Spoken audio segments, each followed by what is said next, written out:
Okay, sorry to disappoint you, but this is not the first video in the PLR revamp series, but rather it's an explanation of how I created the intro video that you just saw in Camtasia. So Camtasia is one of my preferred softwares. There are others, and I've used a variety of others. They're all basically very, very similar, but I'm going to show you how I use Camtasia on my Mac. I have the Mac version. And I'm going to show you how I made that particular video. I'm going to kind of break it all down into its component parts.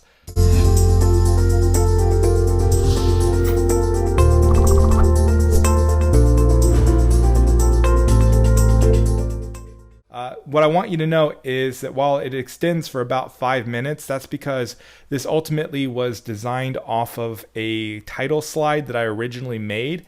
And originally this slide is going to be, was going to be like the title slide for a screen capture, well, a PowerPoint presentation that was going to be screen captured. But then when I realized that I needed to make an intro and I wanted to add a little pizzazz to the intro video, I realized that I could make the title slide essentially entirely in Camtasia and then have it dissolve into the anchor slide, or the slide that's coming after the title slide. So the way this is going to work is I'm going to, for the couple of videos that I have that are starting off with a slideshow, I think all of them go into some form of screen capture demonstration, but the ones that start off with a slideshow, I don't know how many minutes of time that I need in order to go ahead and just set it up here, and then this is like where the anchor slide will appear after that. So I'll just trim it down and eliminate the excess so that I can get all my timing right. And of course, if you get the PLR revamp series, you'll be able to see how that worked out in the final videos. So realistically, and my point in telling you all this is that it's really only about 7 seconds worth of intro, and then the rest of it is there just in case I need it to kind of drop into the video. But there's actually a couple of videos where after the 7-second mark, it goes from that intro into the video itself, and then, like I said, others that are going into the PowerPoint. So I wanted to kind of break this down. So what I'm going to do is I'm going to just drop this down here. I'm not going to teach you how to edit videos and how to create your own intro. I just want to show you what I did. And of course, we're down here in the timeline. And so I'm just going to slide the playhead. So this is my original kind of muse. I was going to take the background, make it a small little cube that just kind of runs across. And then it hits the other side and then expands and goes to full size there. And then the PLR drops down, so the PLR part of it just drops from above. So the way that I did that was I scaled it down. So the PLR itself is probably scaling from about a maximum of 500. It's starting at about 500 and 0 opacity, and then it's dropping down to 100% scale and 100% opacity. And then shortly after that, the call out for the revamped portion is coming in. Now this is a call out over here in our annotations. Let's go over to here. This is the call out that I used. However, what I also did was I used the behaviors, and you've got a whole lot of behaviors that can modify the text here. And so you have these easy things that you just kind of drop onto the call out, and then as long as it's text, it will give you a little automatic animation. You can then modify the behavior of your text over here, so the way that it comes in, what it's doing during its time on the canvas, and then when it leaves the canvas, how does it leave? So you can, I have these currently set to none. I just want them to be text after they pop in. So I'm only taking the intro where they all kind of slide in one letter after another. I didn't have to, make these letters individual. Rather, I could just add a behavior to it and cause the letters to come in the way that I wanted them to. And then of course now we have another couple of callouts coming in. These are the title and the presented by my name is coming in there, and it's also timed with the music. So the music is up here. I'm calling it music, but realistically it's more of a sound effect or a series of sound effects, and I've got it all timed perfectly down here so that it will work out just the way that I want it to. And so after the box draw, so the box itself is here. It's called a sketch motion. And basically, you've got some sketch motion features over here, different things that you can use to automatically draw stuff, and you can set the amount of time that it takes to draw, and you can set the opacity. So in my case, I figured out that I needed it to draw inside of 7 seconds so that it would hit at the right, or 0.7, so 7/10 of a second in order for it to hit the right sound effect there. So that's why it sounds so good when it hits. It's pretty awesome. And then from there, I actually pop in the video title, which is actually going from 100. It's going from 0% opacity and 1% scale to 150% scale, 60% opacity, and then it goes back down to 100% scale and 100% opacity. And then the bell sound, when it completes, the little bell rings when it's completely done. So that's how you get the little bell sound there at the top. So this is a lot of very detailed work. And if I open this up, we can see how many layers it is. Let's go ahead and lower this just a little bit. But we can see that there was a lot of kind of layers here in my timeline.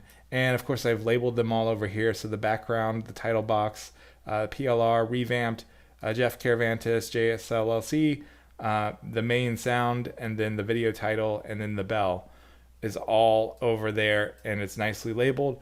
And like I said, the typical duration is about 7 seconds. However, of course, I've made it up to 5 minutes long for this stuff here so that I can use it as a de facto title slide. So, this took me about 5 hours roughly. It's been a long time since I've done this kind of animation, and that's with getting the idea for what I wanted to do. I basically had no idea what I wanted to accomplish. And so, then I had to go find the audio, and I listened to a lot of audio. The bell sound was relatively easy because I had an idea that I wanted there to be some sort of like bing. So I knew that I wanted the bell sound, and so I just needed to search some PLR assets that I have, and found the bell sound relatively quickly. But this was a lot of listening to different music and figuring out what made sense for the brand.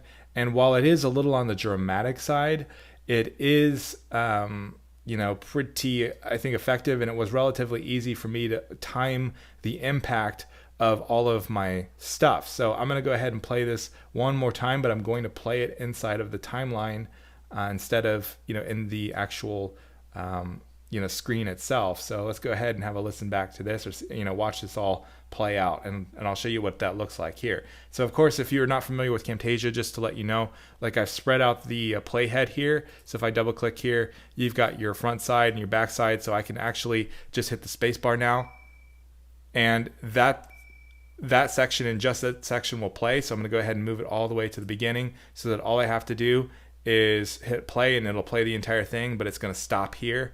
And then I can hit the space bar again and have it repeat itself, so you can kind of listen back. You do have to kind of do a lot of these sweeps to make sure that you've got everything on point.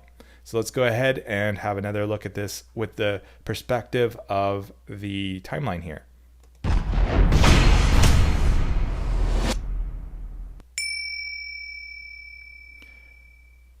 So there you go. So that is how I managed to do all that. That is what this happens to look like here. And if I had more time, I was starting to become impatient with the project. I'm not going to lie about that. But if I had more time to really look for a really big audio file, and audio is really the way that you want to lead this thing. Once I had selected this, particular title hits layered sound, that dictated the rest of the design of the logo animation. So my biggest tips would be, yes, you do need to have an idea of the draft version of the visual, what you kind of want it to look like, and then go hunt down your audio, but lock down your audio and then make sure to then create the visual elements that you need to line up perfectly with the audio that you have selected. And while it's a little bit of a back and forth of, and a little bit of a chicken and egg situation, do you want want a particular visual, or do you want to go for an audio sound?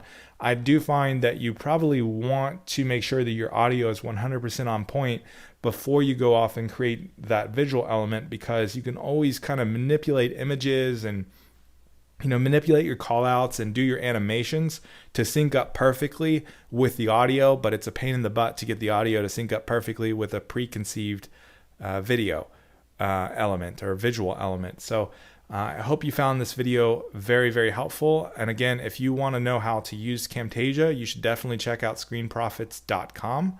That's screenprofits.com.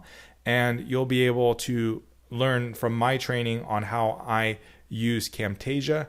And like I said, this did take 5 hours to do, but it's cheaper than $50 that I could have spent on Fiverr, and it was done in 5 hours instead of me waiting for a couple of days to get a response back from my from whoever I would have selected on Fiverr. So in this instance, it was definitely worthwhile, but you should probably consider all of your options. But that being said, if you want to know how to do this yourself, like I said, screenprofits.com.